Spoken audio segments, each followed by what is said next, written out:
रुक्मावती नाम की एक कन्या, विक्रम राजा जहाँ राज करते थे पहले, वो स्थान का नाम ही कृष्णगिरी था। कृष्णगिरी याने कृष्ण याने काला, गिरी याने पहाड़, काले पहाड़ियों से घिरा होने के कारण वो स्थान का नाम कृष्णगिरी हुआ। क्षेत्र में रुक्मावती नाम की बड़े नगर सेठ की बहुत बड़े पैसे वाले की बेटी थी। उसका विवाह एक धनाढ्य पुरुष के साथ उनके पिता ने करवाया। समय बीतता गया, कभी धूप तो कभी छांव। क्या होता है? सुख दुख दोनों रहते, जिसको जीवन है कहते। कभी धूप तो कभी छांव। क्यों भाई भरत, क्या हुआ बेटा? क्या बात है, आज थोड़े हो अलग ही धुन में जा रहे हो? रुक्मावती के शादी के बाद पति को नुकसान हुआ। ऐसा नुकसान का चपेटा हुआ कि बड़ा सा महल गया, गाड़ी घोड़े सेवक सब गए। वो तो गया जो गया, लेकिन पहनने के कपड़े और खाने के बर्तन के भी मोहताज हो गए। इतने दुखी हुए कि खुद का लेन देन का बाकी होने के कारण महल बेचना पड़ा, गहना बेचना पड़ा। फटे कपड़े में पत्नी और पति दोनों को एक झोपड़े में आना पड़ा। 2 बच्चे थे और वो गर्भिणी भी थी। ध्यान रखना, आपकी अगर जवानी में गरीबी हो कोई फर्क नहीं पड़े, और बुढ़ापा में पैसा आ जाए तो गरीबी के बाद आया हुआ पैसा धूप के बाद आए हुए बरसात की तरह आनंद देता है। लेकिन पैसा आने के बाद अगर वो निकल जाए हाथ से, वो आदमी को जो दुख होता है वो अनुभव किया वही जान सकता है। क्योंकि जब पैसा आता है तो जो दुनिया पीछे घूमती है, जैसे ही वो पैसा गया, कल किसी ने बोला ना भैया ने, पैसा बहुत हो तो राम जी, क्या राम जी, पैसा ठीक ठीक हो तो राम, पैसा नहीं है तो रामू, तो रामू। हाँ, तो जैसे ही पैसा जाए वही उसका दुख जाने। रुक्मावती का पति पैसा था जब तक तो पूरी दुनिया को हाजरा हुजूरी करते देखा, और जैसे ही पैसा गया सब जगह उसकी अपमान होने लगी। लोग उंगली दिखा दिखा के बोलने लगे कि देखो ये कंगाल कैसे घूम रहा, बेशरम, ऐसे बोलने लगे। रुक्मावती को भी बड़ा दुख होने लगा मन में, और चिंता होने लगा कि क्या होगा। सब जगह अपमान हुआ। छोटे मोटे काम करने गया, नमक बेचने गया, बारिश आई, क्या हुआ? बोलो क्या हुआ? आटा बेचने गया, हवा आई, तूफान आया, क्या हुआ? हाँ, बहुत दुखी हुआ। अब ऐसा नौबत आया कि अब रोटी के लिए अगर आटा है तो रोटी बनाएं तो चौपड़ घी कहां से लाएं? इसलिए उस आटे की पानी डाल के पटोलियाँ बना के नमक से मिला के बच्चों को पिलाते हैं। बच्चे कहते हैं कि माँ ये कब तक पिएंगे, पेट दुखता है हमारा, कुछ खिलाओ। अब खिलाएं तो क्या खिलाएं? बड़ी दुख की बात हुई। एक दिन पति ने कहा, देखो रुक्मावती, यहाँ ना तो हमारे पास इज्जत है न पैसा है, दोनों यहाँ हमारे पास नहीं है। मुझे विदेश जाके 2 वर्ष कमा के आने दो, मैं अच्छे से कमा के आ जाऊंगा, फिर हमारी इज्जत शोहरत सब आ जाएगी वापस। आपका पति बोले विदेश जाना है, परमिशन दो, तो आप क्या बोलोगी बहनों? बोलो बोलो, जोर से बोलो। हाँ, क्या बोलोगी बहनों? हाँ ना, कुछ तो बोलो। यहाँ ऐसी बोल रहे हो, तुम तो सीधो पूछोगी कि उधर महीने पगार कितना मिलेगा? वो बोले 5 लाख, तो इधर 15,000 ही मिल रहा, जाओ जाओ करो, अच्छे से पैसा भेज देना, बराबर चेक भेज देना, और मोबाइल चार्ज करते रहना, मेरे सहेलियों से बातें करती रहूंगी, मेरा टाइम पास होगा। आप ही बोलो बहनों, क्या आप अब घड़ी घड़ी मोबाइल ढूंढती हो कि पति को ढूंढती हो? आप ही बोलो तो। हाँ, तो ये बहुत रोकती है कि मत जाओ, मैं नहीं रह सकती, मत जाओ मत जाओ। लेकिन पति जिद्दी करके निकल गया, मैं जाके कमा के ही आऊंगा, वो निकल गया। विडंबना ये है कि रुक्मावती इसी नगर की नगर सेठ की बेटी थी। सेठ जैसा पिता तो मर गए लेकिन भाई तो जिंदा था। लेकिन ध्यान रखना मेरी बहनों, आपका पियर जब तक की रोशन होता है, जब तक माँ बाप जिंदे होते हैं, आपको अनुभव हो गया होगा। किस किस को अनुभव हो रहा है वो हाथ ऊंचा करो। देखो सब बहनों को अनुभव हो गया कि जब तक माता पिता हैं तब तक पियर है, बाद में तो भाई है, भाभी को तो नमस्कार। सब बहनें सिर हिला रही, बहुत अनुभवी बहनें। इंदौर में इतना अनुभव होगा मैंने सोचा भी नहीं था, ज्यादा ही अनुभव हो गया बहनों को। अब रुक्मावती का बड़ा भाई है ऋषभ दत्त। ऋषभ दत्त के पास बहुत पैसा है, सेठ है, उसको मालूम है मेरी बहन कंगाल है, कौन किसको इस जमाने में सहयोग करे भाई।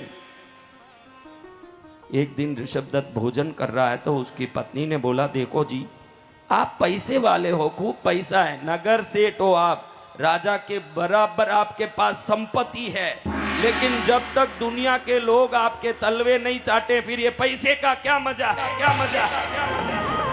कुछ ऐसा काम करो कि दुनिया के लोग आपकी तारीफ करें, फिर मजा आएगा, मजा आएगा। तो ऋषभ दत्त कहता है फिर तो हम एक प्याऊ बना देते हैं, लोगों को काम आएगा, सब तारीफ करेंगे। अरे आप मूर्ख हो, उससे तो लोगों का भला होगा, अपना क्या होगा, अपना कुछ हो ऐसे सोचो, कुआं खोद दें, अरे उससे भी लोगों का भला होगा। हमको लोगों का भला नहीं करना, अपना नाम करना है, करना है, करना है। दान वही फलित होगा जो सामने किसी का कल्याण करता हो, नाम के लिए किया गया दान कभी फलित नहीं होगा। जय गुरुदेव। तो ऋषभ दत्त को पत्नी आइडिया देने लगी, देखो छोटे में बड़ा काम, 3 दिन का भोजन रखो अपने नगर में, सबके लिए भोजन रखो, सबको बोल दो घर में आए हुए अतिथि मेहमान सब हमारे यहीं भोजन करें और भरपूर भोजन करें। और 3 दिन ऐसे थाली टाट पाट और जोरदार से 56 भोग जिमाओ, लोग खुश भी होंगे और हमारा नाम भी होगा। और चांदी की थाल बनवाओ, पाटे बनवाओ, दुनिया जब हमारा वैभव देखेगी तो दंग रहेगी। और पाट थाल भी हमारे घर में ही रहेंगे, घर का चीज घर में रहेगा ना, नाम भी हो जाएगा, फायदा होगा, फायदा होगा। पति को तो जचा नहीं जचा लेकिन मानना ही पड़ा। क्यों बोलो बहन, क्यों बोलो? जानती है बहन, ऑर्डर आ गया होम मिनिस्टर से। जब होम मिनिस्टर का ऑर्डर आ गया, देखो स्वर्ग में 2 लाइन लगी हुई थी। कितनी लाइन? 2 लाइन। क्या लाइन? एक लाइन में लिखा था कि जो स्वबुद्धि से जीवन यापन किए वो सब इस लाइन में आओ। दूसरे लाइन में लिखा है कि जो पत्नी के कहने पर चले वो सब इस लाइन में आओ। ये सेकंड वाली लाइन में लाखों की भीड़ लगी है। कितने? लाखों। वो कौन सी लाइन है बोलो? पत्नी के कहने मानने वाली। बोलो जोर से बोलो ना, तुम क्यों डरते हो? तुम्हारी पत्नी यहाँ थोड़ी है, अच्छे से ही बोलो। उसको बोलने में भी डरोगे तो वो तो देखती होगी, लाइव में घर जाओ देखो तुम्हारा क्या होता है। बोलो जोर से। लंबी लाइन लगी होती है जो पत्नी का कहना मानते हैं उनकी। और इस लाइन में एक ही आदमी खड़ा। कौन सा लाइन? जो स्वबुद्धि से काम करता है, जो स्वबुद्धि से काम करे। मैंने सोचा एक तो खड़ा है, इसका हम साधुवाद दें, अनुमोदना करें। मैंने कहा भैया कंग्रेचुलेशंस, आपने अपनी बुद्धि से जीवन चलाया। वो बोलता है साहब आप हाथ जोड़ता हूँ, मेरी यूँ प्रशंसा मत करिए। अरे तूने एक अच्छा काम किया, तू राणा प्रताप है, तेरा मैं गुणगान नहीं करूँगा तो किसका करूँगा भाई? तू बहुत अच्छा काम किया, मैं तारीफ करूँ। साहब ऐसा मत बोलिए, इसमें भी एक कारण है। अरे इसमें क्या कारण है भाई? अरे मेरी पत्नी ने ही धरती में जब तक मैं जिंदा था बोला था कि जहाँ ज़्यादा लंबा लाइन हो वहाँ नहीं खड़ना चाहिए। उसके कहने पर ही मैं इस लाइन में खड़ा हुआ। ये भी कैसा देखो, एक भी बचा नहीं। ये एक भी कौन है? ये जो एक है वो भी कौन है? पत्नी का कहने मानने वाला। तो यही है, ऋषभ दत्त भी मान लिया कि पत्नी कह रही है तो अपने को मानना है। अगले हफ्ते गुरुवार, शुक्रवार, शनिवार 3 दिन के लिए पूरे गांव को भोजन, पूरे नगर को भोजन, 56 भोग, सबको आमंत्रित करो। बड़े बड़े रसोइये बुलाए गए, बड़े बड़े मंडप सजाए गए, खूब बड़ी व्यवस्था हो रही। चांदी की थालियां बन रही है, चांदी के पाट बन रहे हैं, ग्लास कटोरी बन रही है।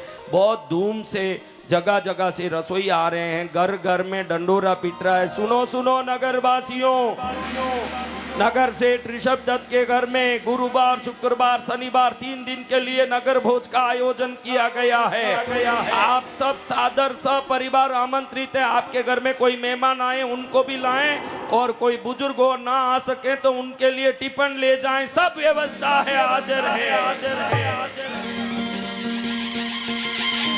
सब जगह डंडोरा पीटने वालों को भाभी ने पहले ही कह दिया था कि एक झोपड़े के सामने डंडोरा नहीं पीटना। वो कौन सा घर भाई, बोलो? ननंद का घर। ननंद का घर, रुक्मावती का घर। वो 2 बच्चे, तीसरे भी बच्चा हो गया पेट वाला, वो भी हो गया। 3 बच्चे छोटे छोटे देख रहे हैं कि मामा के घर में भोजन हो रहा है, जगह जगह डंडोरा पीट रहा है। हमारे घर के सामने आमंत्रण नहीं आया। बच्चे कह रहे एक दूसरे को कि मामा हैं, वो सोचे होंगे कि बहन को क्या आमंत्रण देना। भैया कचौरी बन रही है, जलेबी बन रही है, पूड़ी सब्जियां बन रही है, खीर बन रहा है, बालूशाही बन रही है, इमरती बन रही है। हमने तो कभी देखा ही नहीं है क्या होता है, ये क्या चीज होती है, हमने तो कभी देखा नहीं। भैया इस बार मामा के घर खाएंगे। अंदर बैठ के रुक्मावती रो रही है। रुक्मावती कह रही है कि मेरे भाई ने मुझे नहीं बुलाया, हाय रे धन, धन के कारण मुझे नहीं बुलाया। अगर मैं धनवान होती तो आज स्वागत करके बुलाता। आज मेरे पास धन नहीं है, इसलिए मेरा इज्जत भी नहीं है। पैसों खातिर परमेश्वर रो सोगन खावे रे।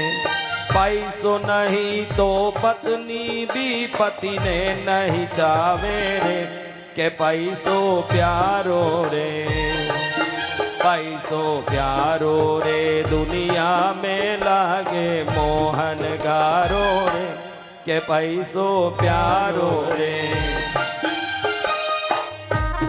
अब बड़ी रो रही है तो बच्चे आके कह रहे माँ माँ, मामा के घर में भोजन हो रहा, हम सब चलेंगे ना माँ?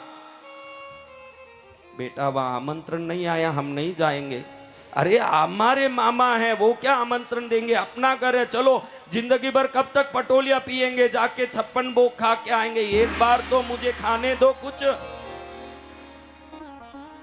नहीं बेटा आमंत्रण नहीं आया, भले ही सगा भाई क्यों ना हो, जहां आदर नहीं हो वहां पैर रखना नहीं चाहिए। बच्चे बोल रहे माँ हमारा खाने का एक ही मौका, उसको मत बिगाड़ो। तुम नहीं चलोगी तो भी हम जाएंगे, तुम गुपचुप साथ चलो, क्योंकि एक बार हमको भोजन कर लेने दो। अब रुक्मावती सोचती है कि पूरा गांव जा रहा है तो मैं भी गांव में एक सोच के चली जाऊं तो कौन सा फर्क पड़े, भले ही भाई न हो, रिश्ता ना हो, पूरे गांव का आमंत्रण है, मैं भी चले जाऊं, उसमें क्या फर्क पड़े। गुरुवार का दिन आया, पूरे गांव में सजावट हुई है, जगह जगह केले के झाड़ बंधे हैं, आम के पत्तों का तोरण, फूल का तोरण, पूरे रास्ते में गुलाब जल छंटा है ताकि ठंडा रहे रास्ता पथिकों के लिए, यात्रियों के लिए, भक्तों के लिए और आने वाले भोजनकर्ताओं के लिए एकदम ठंडी व्यवस्था। संतों के लिए अलग ही भोजन पंक्ति, अलग सेठों के लिए अलग ही भोजन पंक्ति, व्यापारियों के लिए अलग भोजन पंक्ति, महिलाओं के लिए अलग ही भोजन पंक्ति। सब सुबह सुबह बैठ के खा रहे हैं। बच्चों को लेके 3 बच्चों को माँ रुक्मावती पहुंची, गुपचुप एक किनारे जाके बैठी। भोजन देखो तो हे प्रभु, कितने भोजन, बोलो कितना भोजन, अरे बोलो ना कितना भोजन। 56 भोग। हाँ क्या 56, क्या 56 भोग। केसरिया बर्फी कलाकंद रबड़ी पेड़ा इमरती बालू शाही लड्डू बुंदिया रस पेड़ा रसगुल्ला मोती पाक रसगुल्लाई गुलाब जामुन शक्करपारा केबर न्यारा न्यारा दाल मोट पकौड़ी कचौड़ी भुजिया पापड़ चिबड़ो बड़ी राबड़ी साग सांगरी को बाजरी को खिचड़ो रायता में जीरा को तड़को पीवो मार सबको आम अमरूद अंगूर अनानस फणस ने अनार दरिया केला सेब पपीता चीकू संतरा ने मौसम्बी रसदार दरिया काकड़िया ने लाल मतीरा खर्चो माकर गिरा बादाम पिस्ता ने नौजा कुरबानी गोपरा ने चुवारा लेवो जीम छूटने आचमन करने थोड़ो सो आराम लेवो सौंपी इलायची हाजिर करती साग मिश्री दर्दी तोड़ो ना करियो पान चबाओ जीमो जी भोग लगाओ पूरे 56 भोग। चांदी की थाली चमक रही है, चेहरा देखो तो दर्पण से भी और स्पष्ट, एकदम नई थाली, गरम गरम नाश्ता, तमिलनाडु का पोंगल, चटनी, इडली, बड़ा, ब्यावर की फीनी, जोधपुर की मेवा कचौरी, तिलपट्टी, जलेबी, दूध, सब गरम गरम, केसर डाला हुआ, सुगंध। थाली यहाँ है तो 50 कोस दूर जा रहा है सुगंध। सब खा रहे हैं। ये एक कोने में बैठी, शायद भाई आए करें और देख लें तो मुश्किल है, कोने में बैठी। इतने में भाई आ ही गया, सबको नमस्कार करते, क्योंकि उसको दिखाने के लिए करना था। इतनी बड़ी बड़ी अंगूठियां, उंगली से भी बड़े बड़े कंकर वाली अंगूठियां पहन के लोग जो नीचे बैठ के खा रहे हैं, अपना हाथ उनके मुंह पर लिजा के बोल रहा है जय श्री राम, जय श्री राम, जय श्री राम।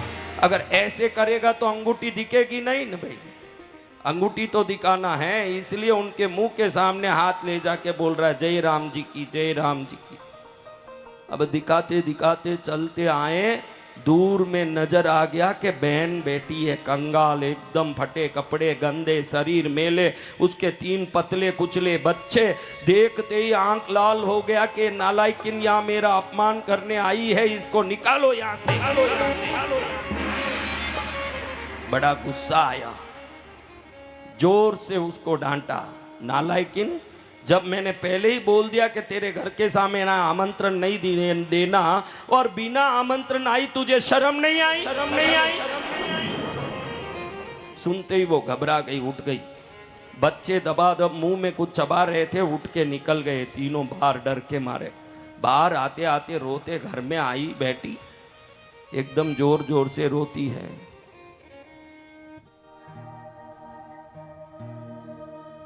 बड़े वेग और वेदना से तड़प रही है। बच्चे एक दूसरे बातें कर रहे हैं कि भैया देखा ना, कभी रसमलाई खाए थे, आज खाया, देखा कैसा आनंद आया।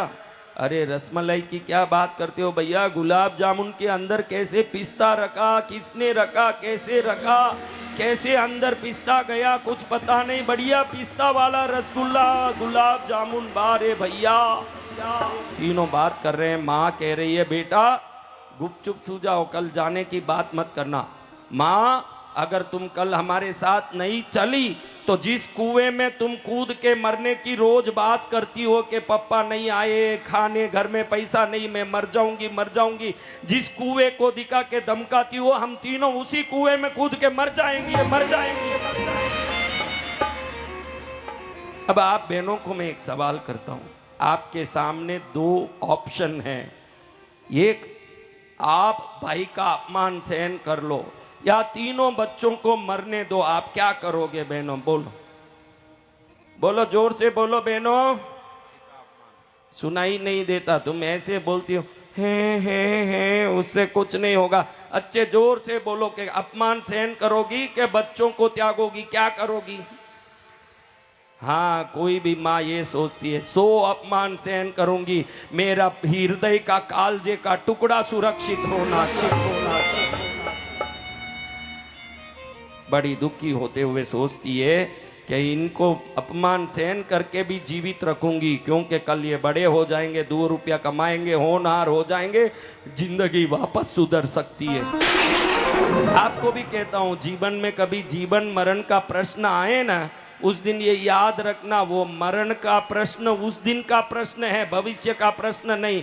लेकिन उस दिन हिम्मत रख लोगे तो भविष्य सुनहरा हो सकता है, क्योंकि मौत और जिंदगी की बातें भविष्य में नहीं छुपी है, वर्तमान में छुपी है। जो वर्तमान में कायर बनता है, सुनहरे भविष्य को खो लेता है वो अपने जीवन। हिम्मत वालों की हार नहीं होती, यूं ही किसी की जय जयकार नहीं होती। हिम्मत रखना है, हिम्मत। अगले दिन शुक्रवार है। क्या बार है? शुक्रवार। क्योंकि भोजन था गुरुवार, शुक्रवार, शनिवार, 3 दिन का। गुरुवार का तो पहले दिन अपमानित होके वही तो अगले दिन कौन सा दिन होगा तुम ही जानती हो। कौन सा दिन है? शुक्रवार। आज क्या दिन है? शुक्रवार। तो शुक्रवार के दिन उठ के गई बड़ी डर से ये कोने में बैठी उस ऋषभ दत्त के घर में जहां अंधेरा था, लेकिन भाई को डाउट था ही कि ये आएगी। ढूंढते ढूंढते आया, बहन का बाल पकड़ लिया। बच्चे तो खा ही रहे थे, डर गए। बहन को सीधा घसीटा। चंडालन, मेरे घर में आने की हिम्मत कैसे की? उसको इतने जोर से दहलीज पर मारा कि दहलीज पर जाके ऐसे गिरी कि रीढ़ की हड्डी टूट गई। रेंगती रेंगती बाहर आई, रोती रोती मन में सोचती है कि जिन बच्चों के डराने के कारण, धमकाने के कारण मैं आई, उसी कुएं में मैं भी गिरूंगी आज और 3 बच्चों को भी गिरा के मरूंगी आज। मैं भी गिरूंगी आज और 3 बच्चों को भी गिरा के मरूंगी आज। मेरा पति कई वर्ष हो गया, 2 वर्ष में आऊंगा बोल के गया, आज तक आया नहीं। ये बच्चे रोज पटोलिया पी के पेट दुखता है इनका, भूखे मरते हैं। ऐसी जिंदगी से अच्छा है कि मर जाऊं मैं। धीरे धीरे रेंगती रेंगती जा रही है, क्योंकि उठ के बैठने लायक अब हड्डी रही नहीं, बिल्कुल हड्डी टूट चुकी है और नीचे गिरती सांप की तरह, सारपिणी की तरह रेंगती रेंगती कुएं की तरफ जा रही है। बच्चों को एकदम भयभीत हो करके रो रहे हैं बच्चे के, माँ गलती हो गई हमसे, माँ गलती हो गई, तेरे साथ मामा ने ऐसे कर दिया, हमारे कारण कर दिया, हमें माफ कर दो माँ, चलो रे हम सब मरते हैं। एक ही धुन लगा रही है। आज शुक्रवार है, मैया जी का वार है, सच्चे मन से जो भी जाए उसका बेड़ा पार है। आज शुक्रवार है, मैया जी का वार है, सच्चे मन से जो भी जाए उसका बेड़ा पार है। आज शुक्रवार है। शुक्रवार का दिन था। ये रेंगती रेंगती कुएं के पास एकदम 10 फुट कुआं दूर है और 5 बहनें हाथ में थाली लेके पद्मावती माँ के मंदिर में पूजा करने जा रही है। कहाँ जा रही है? पद्मावती। देखी कि कुएं की तरफ जा रही है। बहन क्या हुआ, क्या कर रही हो, क्या हुआ, शरीर को रेंग क्यों रही हो? अरे हड्डी टूट गई, भयंकर मरण वेदना हो रही है, अभी मैं बच भी नहीं पाऊं, इतनी वेदना हो रही है, अभी वैद्य को दिखाने मेरे पास पैसा कहाँ है, मैं क्या इलाज कराऊंगी? ऐसे तो छोटे छोटे बच्चे हैं, वो भी मुझे संभाल नहीं पाएंगे, उनको मैं नहीं संभाल पाऊंगी, और ये तो मुख्य हड्डी जो रीढ़ की हड्डी वो टूट गई है, अब मैं तो जीने से अच्छा मरूं। इन तीनों को लेके कुएं में कूदने जा रही हूँ। अरे बहन, क्या कुएं में आत्महत्या बड़ा पाप है बहन, वो नहीं करना चाहिए। क्यों ऐसे हुआ? अरे मैं ऋषभ दत्त सेठ की बहन हूँ। अरे नगर सेठ की बहन हो और ये हालत क्या हुआ? पूरी कहानी सुन के वो बहनें कहती, अरे तुम कृष्णगिरी में रहती हो, यहाँ माँ पद्मावती का मंदिर है, कभी गई नहीं? पद्मावती का मंदिर ध्यान रखना, इंदौर में प्रसिद्ध खजराना गणेश का मंदिर है, कितने लोग जानते हो? इंदौर में प्रसिद्ध रंजीत हनुमान का मंदिर है, कितने लोग जानते हो? मैं लिख के देता हूँ, सनातनी है, हिंदू है, यहीं पला बड़ा है। ऐसे भी कोई होंगे जो आज तक खजराना मंदिर में पैर नहीं रखे होंगे, रंजीत हनुमान में पैर नहीं रखे होंगे। आप किसी धर्म के हो इसीलिए भगवान नहीं मिल जाते, कृपा होती है तब भगवान मिलते हैं, वरना मिलेंगे नहीं। जब कृपा होगी तब मिलते हैं भगवान। इसी गांव में रहते हैं, कोई जरूरी थोड़ी है कि मंदिर गए होंगे। उम्र बीत गई होगी, आज तक गए नहीं होंगे। कई लोग तो कल जाऊंगा बोल के बिताते हैं, कई लोग तो इस पत्थर में क्या पड़ा है ऐसे बोल के जीवन बिता देते हैं। उनको मालूम नहीं है कि संसार की शक्तियां जिसमें समाहित होती है वही मंदिर की मूर्तियां हैं। ये बहनें कहती है बहन तू पागल है, इधर ही रहती है, पद्मावती मंदिर नहीं गई?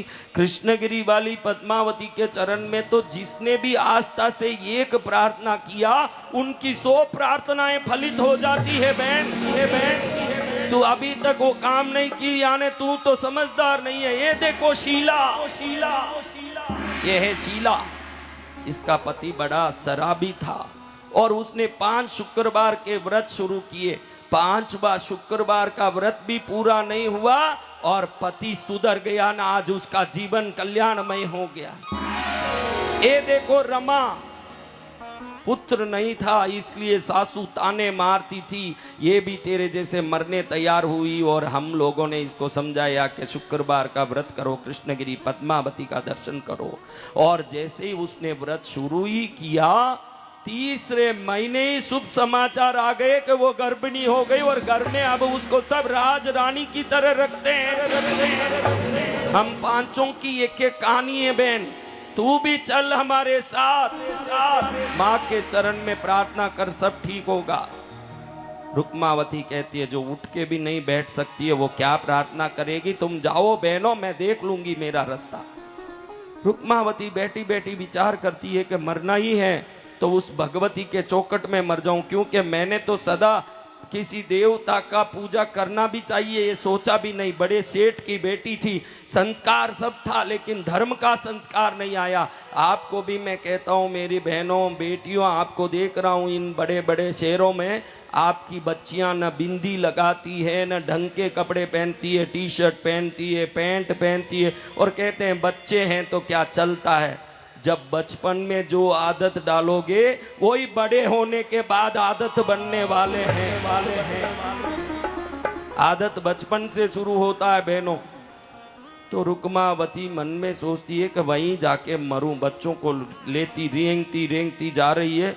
दूर से देखें तो ध्वजा जोरदार हवा में लहरा रही है, बहुत बड़ा शिखर, अंदर 3 फना नागों वाली जिनके सिर पर छत्र धरता हो, सोने का मुकुट धारण करने वाली, राम के हाथ के सारंग पाणी धनुष जैसे बोहों वाली, चंचल मछलियां जैसे आंखों वाली, तोते के नाक जैसे नाक वाली, गुलाब की पंखुड़ियों जैसे होठ वाली, मोतियों जैसे दंत पंक्ति वाली, शंख जैसे कंठ वाली, पर्वत जैसे स्तन वाली, लोलायमान कुंडल वाली, कमरबंद धारण करने वाली, अभय प्रदान करने वाली, पास अंकुश धारण करने वाली, हाथ में फल धारण करने आए हुए सभी भक्तों की प्रार्थना को फलित करने वाली, डमरू जैसे कमर वाली, दिव्य मंगल सूत्र धारण करने वाली, सिंदूर धारण करने वाली, आंखों में 84 प्रकार की औषधियों से अंजे हुए काजल लगाने वाली, मंद स्मित मुस्कान वाली, दिव्य स्वरूप वाली, बादल जैसे बालों वाली, भव्य रूप वाली, कमलासन पर बैठने वाली, अनंत सुख को देने वाली, ब्रह्मा विष्णु महेश की जननी, सर्व कार्य को सिद्ध करने वाली, ब्रह्मांड को उत्पन्न करने वाली, पर्वत को एक क्षण में चूर करने वाली, सागर को चटाई बनाने वाली, नक्षत्रों की माला बनाने वाली, सूर्य चंद्र को सिर पर धारण करने वाली, विश्व ब्रह्मांड का मंगल करने वाली, रति रंबा उर्वशी तिलोत्तमा मेनक आदि समस्त अप्सराएं जिसकी सुंदरता के सामने भीख मांगे, ऐसे दिव्य स्वरूप वाली, दिव्य रूप वाली, आनंदमय मंगलकारी स्वरूप वाली भगवती पद्मावती माँ के मंदिर में रेंगती पहुंच गई रुक्मावती।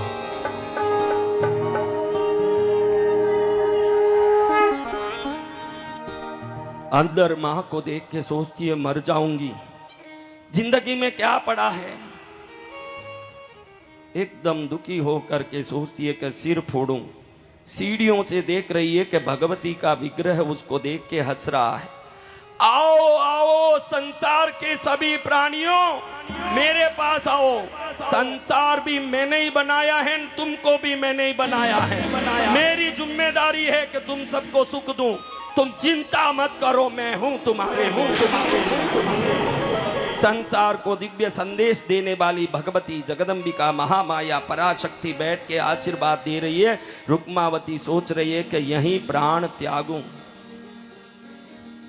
सिर जोर से पटकने लगी और जोर जोर से पटकने के कारण सिर फूटा, सिर से खून बहने लगा और जैसे ही खून बहने लगा बेहोशी आने लगी और जैसे ही वो बेहोश होने लगी उस प्रतिमा से खड़खड़ाती बिजली निकलने लगी और वो बिजली से माँ पद्मावती अंदर से प्रकट होके बाहर प्रत्यक्ष होके रुक्मावती के सामने खड़ी।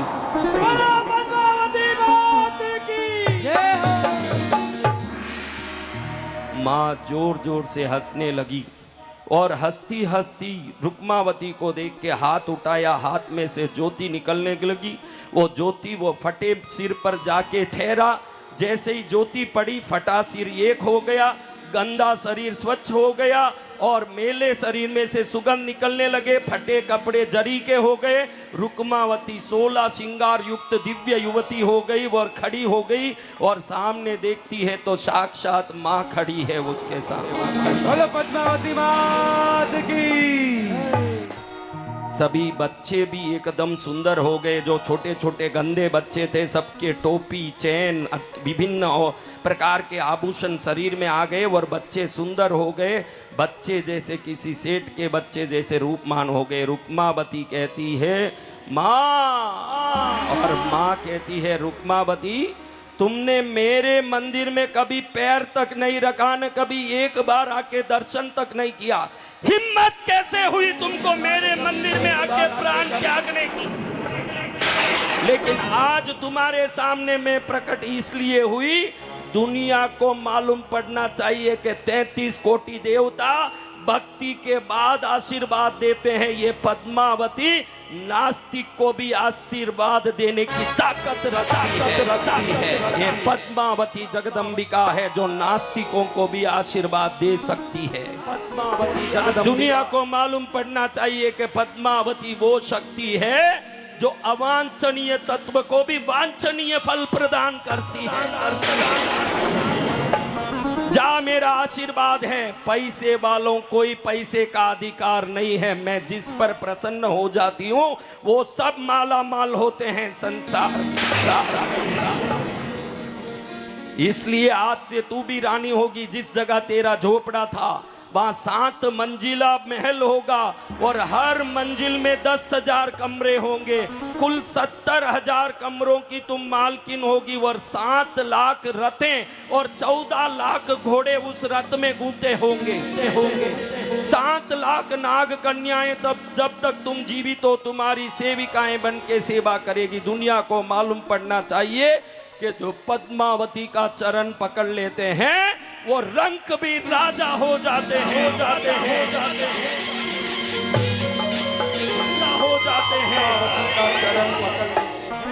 दुख की बदली जब जब मुझ पर छा गई, नाग सवारी करके मैया गए। दुख की बदली जब जब मुझ पर छा गई, नाग सवारी करके मैया आ गई। ओ आ गई, वो आ गई, वो आ गई मेरी माँ। दुख की बदली जब जब मुझ पर छा गई, नाग सवारी करके मैया आ गई।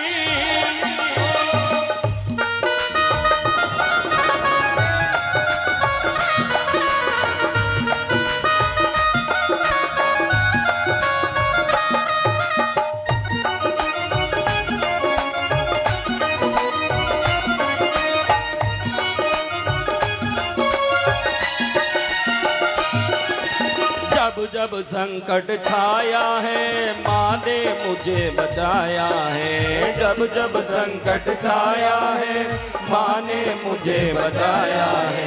दुनिया ने रिश्ते तोड़े माँ ने रिश्ता निभाया है। दुनिया ने रिश्ते तोड़े माँ ने रिश्ता निभाया है। रोते हुए को हंसा गई, अपने गले से लगा गई।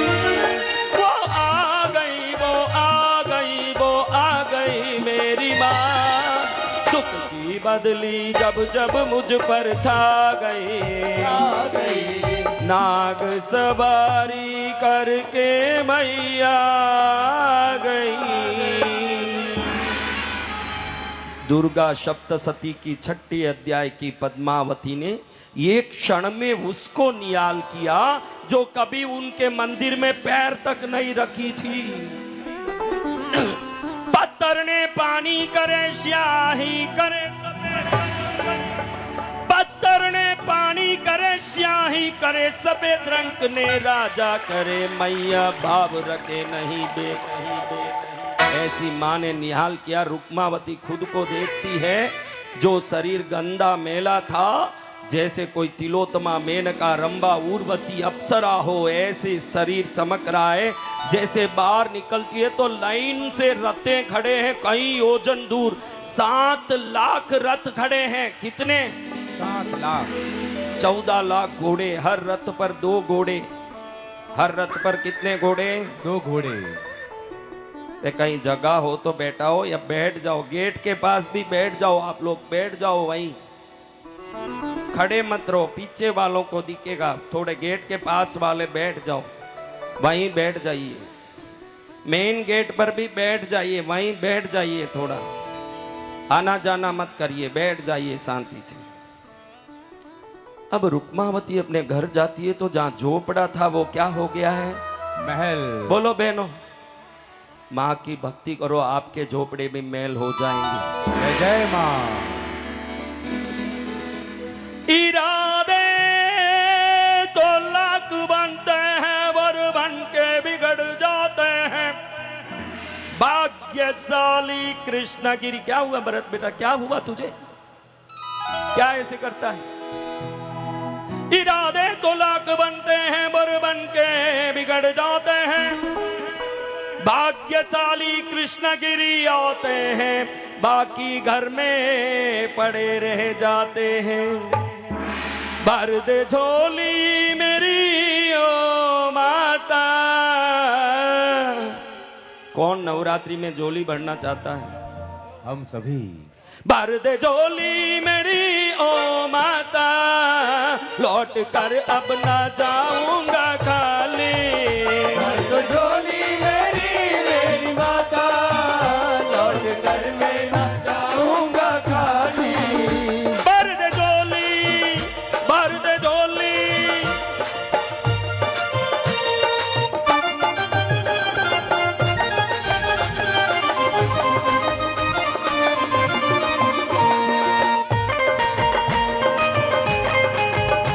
बोलो पद्मावती मात की। अब जहां झोपड़ा खड़ा था वहां महल खड़ा है। क्या खड़ा है? महल। महल भी कैसा? 7 मंजिला। गांव के राजा विक्रम का भी महल नहीं, 70,000 कमरों वाला महल। कैसा महल? 70,000 कमरों वाला महल। देखते ही एकदम रुक्मावती दंग रह गई। अगर तुम्हारा कृष्णगिरी में दरबार नहीं होता, ये बेड़ा गरीबों का कभी पार नहीं होता। ये बेड़ा गरीबों का कभी पार नहीं होता। अगर तुम्हारा कृष्णगिरी में दरबार नहीं होता, अगर तुम्हारा कृष्णगिरी में दरबार नहीं। देखो भाई, सीधी बात, जिन जिन को कृष्णगिरी के कारण कल्याण हुआ वो सब हाथ ऊंचा करो। देखो इतने लोग हैं, भरे पड़े हैं, दरबार में भरे हैं, बजाओ ताली। अब वो अंदर जाना चाहती है, अंदर नहीं जा पा रही है, क्योंकि अंदर हर कमरे में हीरे पन्ने भरे हैं। क्या भरे हैं? हीरे पन्ने। अब जाएं कैसे? बाहर 7 लाख सेविकाएं खड़ी है, रानी रानी हुजूर हुजूर करते हैं, सबको आदेश देती है, सब कुछ कमरे खाली करो, मुझे रहना है। 5वें मंजिल में 55,555 नंबर का कमरा रेडी करो। क्यों ये करना? क्योंकि माँ का नंबर 5 आज नवरात्रि में दिन भी है 5वां। हाँ, एकदम हीरे पन्ने निकाल के बाहर फेंक रही है सभी सेविकाएं, और जैसे ही बाहर फेंक रही है बड़े बड़े सेठ उधर वो हीरे पन्ने चुगने के लिए ऐसे पड़े जैसे भिखारियां पड़ रहे। कमरा खाली किया गया, कमरे में सोने के पलंग पर सेठानी को सुलाया गया। पानी प्यास लगी, पानी लाओ। अब एक पानी ला रही है एकदम छान के, 25 बार इलायची डाल के छाना, 25 बार लवंग डाल के छाना, 25 बार तार मिश्री डाल के छाना। फिर धीरे से एक सेविका गले सहला रही है, क्योंकि रानी है, कहीं गले में पानी अटक न जाए। धीरे से पानी पी रही है, लेकिन ये समाचार कहाँ पहुंच गया कि भाई रुक्मावती बहुत बड़ी सेठानी, 70,000 कमरे भर के हीरे पन्ने हो गए। कहाँ समाचार पहुंच गया बताओ? तुम लोगों को पिक्चर देख देख के क्लाइमैक्स क्या होता है पहले ही मालूम पड़ चुका है। इतनी होशियार हो तुम सब। हाँ, ऋषभ दत्त के वहां। हाँ, ऋषभ दत्त को पहुंच गया कि गांव के राजा से भी बड़ी पैसे वाले हो गई। भाभी कहती है, यानी ऋषभ दत्त की पत्नी, कि कल शनिवार को अगर ये अपने घर में वीआईपी गेस्ट बन के आ जाएं तो राजा भी अपना हो जाएगा। इतनी पावरफुल हो गई, इसको कैसे भी लाओ पकड़ के। भाई कहता वो कहां से आएगी, वो तो आज मेरे से लात खा के गई है, रीढ़ की हड्डी टूटी। पद्मावती देवी प्रसन्न होके वरदान दे दी, इसलिए अभी ये हुई है, मेरे पास नहीं आएगी। बड़ी यूं अपने गुस्से में तिलती होगी। ननंद बोलती है कि नहीं आऊंगी। ऐसे सुनते ही भाभी बोलती है कि क्यों नहीं आएगी, मैं जानती हूँ भाई के प्रेम के सामने बहन हरदम झुकती है और झुक जाएगी। जाओ बुलाओ बुलाओ। भाई धीरे से जाता है, उतरता है रथ में तो बाहर खड़ी हुई सेविकाएं कहती है कौन हो, क्यों आए हो? अरे मैं रुक्मावती का भाई हूँ, मुझे अंदर छोड़ो। अरे सुबह से कई भिखारी तुम जैसे आ गए भाई बन के, जाओ यहाँ से, जाओ यहाँ से। बड़ी मुश्किल से अंदर जाता है, देखे तो बहन सोई हुई है। क्या ठाठ क्या पाठ, हाथ जोड़ के बहन याद है मुझे, आओ भैया आपको कौन भूल सकते हैं, बैठिए, क्या बात है? कल अपने घर में जो भोजन है 3रे दिन का, हमारी इच्छा है कि उसमें तुम मुख्य अतिथि बनो। तुम्हारे बगैर तुम्हारी भाभी रो रही है कि मेरी ननंद क्यों नहीं आ रही, ननंद क्यों नहीं आ रही है, ये चिंता कर रही है। तुम पहुंचो। जरूर आऊंगी भैया, कल मैं आऊंगी, अवश्य आऊंगी। अगले दिन हुआ, घोड़े पर गूंते हुए रथ में बैठ करके रुक्मावती जा रही है। आगे 1 लाख रथ, पीछे 1 लाख रथ, और 5 लाख रथ तो घर के पास ही खड़े हैं। 2 लाख रथ निकल रहे हैं। जाओ तो स्वयं भाभी बाहर खड़ी है, ननंद जी आ गए। अंदर ले जाके सोने के पाट पर बैठाया, सोने की थाली बिछाई, खीर, मालपुआ, जलेबी, रसगुल्ला, रसमलाई, गुलाब जामुन, सोन पापड़ी, खीर। रुक्मावती ने अपने गहने खोले, अपनी अंगूठी खोली, एक एक चीज पर एक एक रखा। भाई देखता रहा कि शायद इसको गर्मी लगती होगी, नई पैसे वाली है, थोड़ा घमंड आया होगा। बहन अगर गर्मी लग रही है तो ये गहने यहाँ रख दो, भोजन में क्यों रख रही हो, भोजन खराब होगा। उठ के खड़ी हुई रुक्मावती बोल रही है मुझे गर्मी, भैया मुझे क्या गर्मी लगेगी जो जिंदगी भर झोपड़े में रही। तुम मुझे बुलाते खाने के लिए तो 2 दिन पहले ही बुला देते, आज बुलाए हो तो मुझे नहीं मेरे धन को बुलाए हो, इसलिए मेरा धन खाएगा तुम्हारा ये भोजन। वो तो भला हो कि मुझे माँ पद्मावती मिल गई अंत समय में और मेरा बेड़ा पार हो गया, वरना मेरा क्या होता, क्या होता, क्या होता। कौन बचाते मुझे? कभी फुर्सत हो तो पद्मावती निर्धन के घर भी आ जाना, जो रूखा सूखा दिया हमें तो उसका भोग लगा जाना।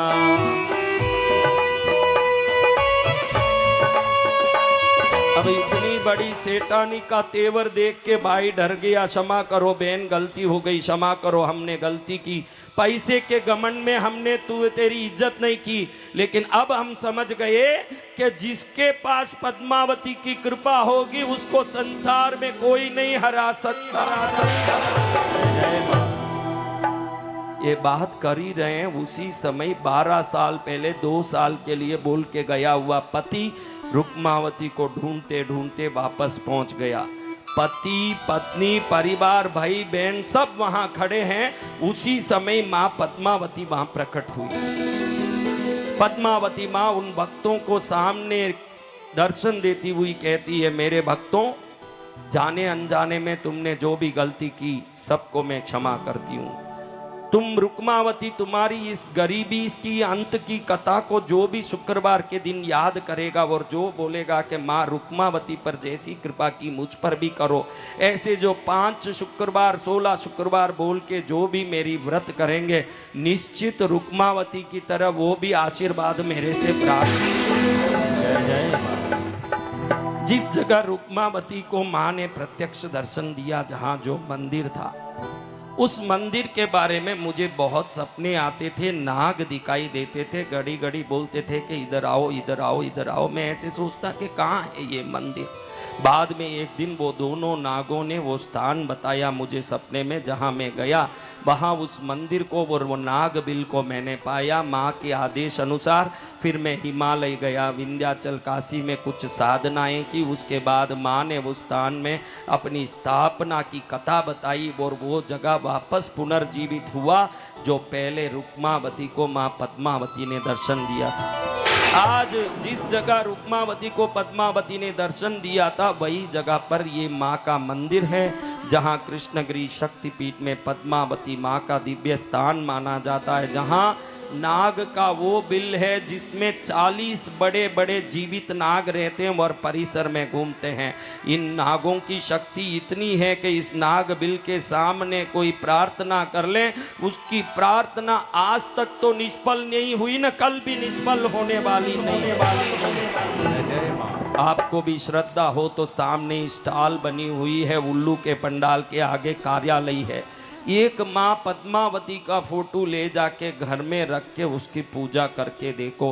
एक पलड़े में सभी देवता को रखो न, एक पलड़े में पद्मावती को रखो। इतनी शक्तिशाली माँ पद्मावती, गरीब को रानी बनाने वाली, रंक को राजा बनाने वाली, रोगी को निरोगी बनाने वाली, दुखी को सुखी बनाने वाली, आप सबको सुखी कर देगी। ऐसे कृष्णगिरी वाली पद्मावती का शुक्रवार के दिन में विशेष पूजा होता। देखो मेरे भक्तों, हजारों के तांता में आए हैं, पद्मावती और मुझ पर इतनी श्रद्धा रखते हैं। किसी भी कार्यक्रम में आते हैं, मेरे पास सामने नहीं आते, मेरे से बोलते नहीं, मुझसे मिलते नहीं, बात तक नहीं करते। आज तक इतने हजार लोग जो दूर दूर से अमेरिका से भी आए हैं, लंदन से भी आए हैं, नेपाल से भी आए हैं, सिंगापुर, मलेशिया, हांगकांग, कोई एक भी मुझे मिलने आया क्या? नहीं। एक भी बात करने आया? नहीं। किसी ने देखा कि कोई भक्त मेरे यहाँ आके बात कर रहा है? नहीं। क्योंकि उनको मालूम है कि भक्ति करेंगे तो शक्ति स्वयं ही आएगी। इतने अनुशासित भक्त किसी विश्व में किसी संत के नहीं होंगे। हजारों के ताते में आए, एक भी मिलने नहीं आते। उनको मालूम है कि जब गुरुदेव को जो करना खुद ही करेंगे, हमको क्यों वहां जाके खड़े होना। ये भक्तों की भक्ति, ये भक्तों का प्यार, ये भक्तों की शक्ति, यही कृष्णगिरी की पूंजी है। जो कृष्णगिरी बेंगलुरु से 90 किलोमीटर दूर और चेन्नई से 265 किलोमीटर दूर, जहां नागराज का विशेष पर्चा है।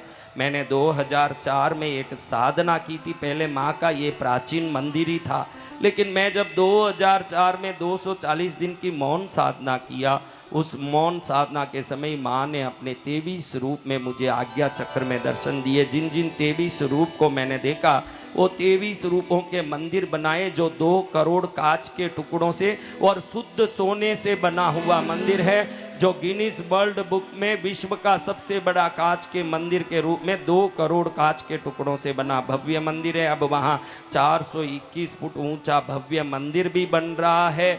ऐसे निर्माणाधीन भव्य कृष्णगिरी शक्तिपीठ में जो भी आया, आज तक तो खाली नहीं गया, ना आगे भी खाली जाने वाला नहीं। ऐसे पवित्र तीर्थ की कथा आज इसलिए सुना रहा हूँ कि आज माँ पद्मावती का दिन है, नवरात्रि में 5वां दिन। इस दिन जो देखो माँ पद्मावती को स्क्रीन में दिखा